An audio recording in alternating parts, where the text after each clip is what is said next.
the allowances that would be provided, 85% of those will be distributed to the heavy-duty industrials and to the utilities to go through the local distribution companies, which is your local utility, with the intent that that modulates the cost to the consumer. And, you know, the consumer is the end participant in all of this. So there's a tremendous amount of analysis focused on that. The other thing that's very important is that if you really unleash the efficiency investment, you can reduce your annual cost. So say you're in North Carolina and the costs of generating are going up because it's largely coal-based and you've got to put in the CCS technology and it costs more. But say you invest in efficiency of your home. You do more insulation, you put on solar panels, new windows, you know, you get a much more efficient appliance in your house than you've had in the past, et cetera, which you could do with rebates from the utility company. The utilities have to help with that. So that your actual costs are less than they had been formerly, and you're making up that difference through your efficiency investments. The place we've seen that is in California. Now, I always use California as an example because most people think Californians have a great lifestyle. Nobody thinks Californians are, you know, cold and uncomfortable and miserable and wrapped in their sweaters, et cetera, climates. They don't need their sweaters out there. But, you know, the fact is, over the last 20 years, California has invested so much in energy efficiency that their per capita energy costs have not gone up, even though their generating costs have gone up because their actual usage has gone down. And that's the model that we want to see around the rest of the country. And we think it's realizable, absolutely. It's something that can happen on the ground.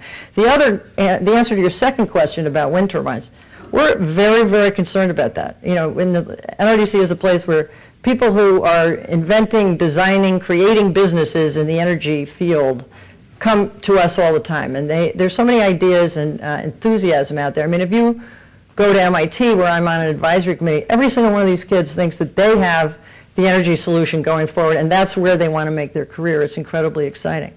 But there's tremendous fluctuation because of the economy and because our policies change all the time. I mean, before Secretary Chu became the Energy Secretary, I heard him at the World Science Festival in New York City just a year ago, and he said the most important thing is to have long-term predictable policies that allow businesses to invest without this variation of, are we going to have, you know, the tax benefit or not? Is it a year or not? So the only way to unleash things like the wind opportunity in this country is to adopt this legislation or something like it that gives predictability to what the policy framework is going to be going forward so these businesses can make their long-term investments. And that's the one thing I think that if I learned anything in the 3 years with working with these companies in the U.S. Climate Action Partnership, which are some of the biggest companies in America, was they need predictability. They're making investments, particularly in the energy sector. If you're building a power plant, it's a 50 or 60-year investment. You've got to know what the rules are. And what's happened with the uncertainty of climate change and not having legislation is a lot of these investments have screeched to a halt, whether it's building a power plant or building a wind turbine or investing in efficiency. So the intent of this legislation is really to create that predictability so that companies can make these long-term investments with the confidence that the rules of the road are not going to change somewhere along the way. So I hope that answers your question. Hi, I'm so glad you came in to talk with us today.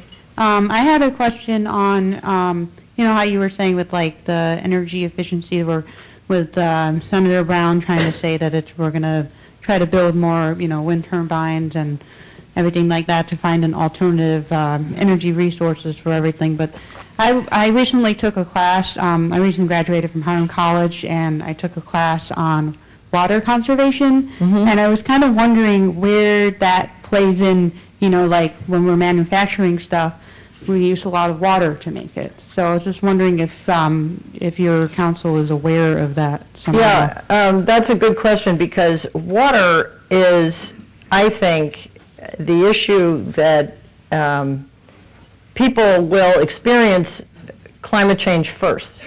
In this century, already we're having water shortages across the country, probably not here, not in New York where I live, but in the fastest growing part of the country, which is Southwest in California, which is very, very quickly growing.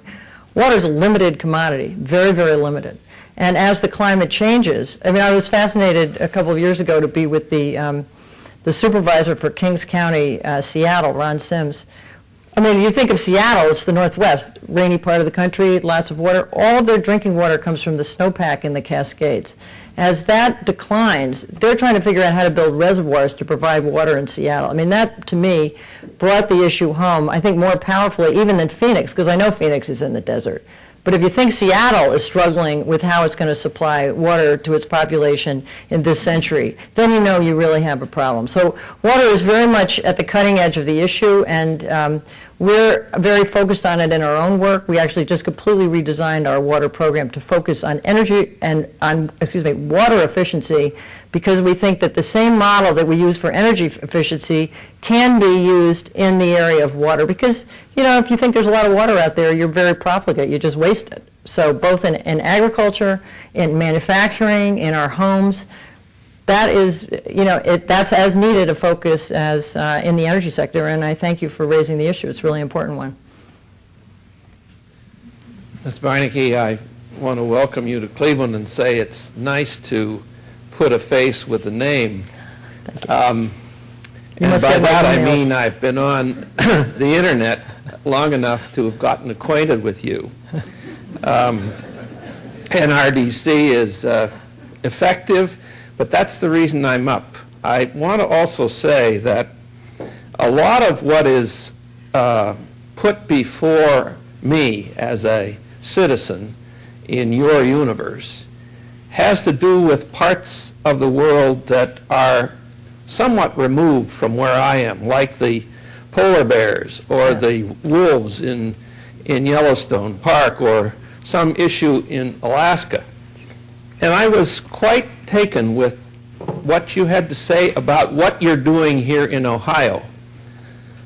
Maybe this isn't so much a question as it is an observation, but I had no sense of that from what I get over the internet.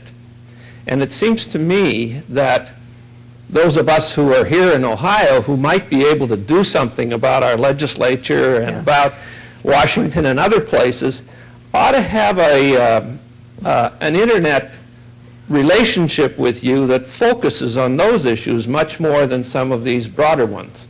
So I would ask for your comment. It's a very good comment that you've made, and something we struggle with all the time, because, you know, we have a large membership, and, you know, we try to reach out to them on the issues where we get the greatest response. One of the things, now that we are in this region, I think we'll do what we do in the other regions where we have offices, which is the California and the East Coast, is to develop some internet activism specifically for the people in this region. We have 250,000 members in the Midwest. It's a lot of people. That's why we put an office out here. And we want to harness that energy to really focus on the issues that we're wrestling with here. So I appreciate the comment, and I will take it back to my folks and make sure that we start acting on it. And I have Henry Henderson here, who's our director from the Midwest, who may even be the voice that you hear from going forward. I greatly appreciate your point. Yeah, I bet you do.